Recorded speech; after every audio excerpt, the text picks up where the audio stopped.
আসলে ভাই একটা কথা কি জানেন, যে চেষ্টা করলে সবকিছু সম্ভব।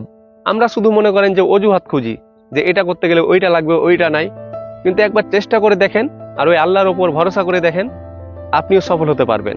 তো কালকে একটা ভিডিও দেখলাম ফেসবুকে, যে একজন ছেলে আপনার এই পরিবার গ্রাম ছেড়ে আপনার ঢাকা শহরে লেখাপড়া করতে গেছে। তো পরিবারের আর্থিক সমস্যার কারণে তার লেখাপড়ার খরচ চালাইতে পারত না। তাই সে কি করতো, আপনার দিনের বেলাতে কলেজ করে লেখাপড়া শেষ করে সন্ধ্যার পর আপনার ওই যে গার্মেন্টস থেকে কিছু টাকা দিয়ে আপনার ওই টি শার্ট নিয়ে আসতো, টি শার্ট নিয়ে আসে আপনার ভ্যানে করে ফুটপাতে বিক্রি করতো। তো এভাবে বিক্রি করতে করতে করতে করতে ধাপে ধাপে যেতে যেতে এখন আপনার সাক্ষাৎকার দিল, যে এখন আপনার বড় করে একটা দোকান দিয়েছে মার্কেটে। এখন মাসে মনে করেন 50,000, কোনো মাসে আবার 1 লাখ ইনকাম হয়। তো দেখেন ভাই, আপনার সফলতা কোন দিক দিয়ে আসবে, কিসের মাধ্যমে আসবে ভাই, এটা আমরা আপনি কেউ জানে না। কিন্তু ভাই ওই আল্লাহর উপর ভরসা করে যদি একবার চেষ্টা করা যায়, অবশ্যই সম্ভব।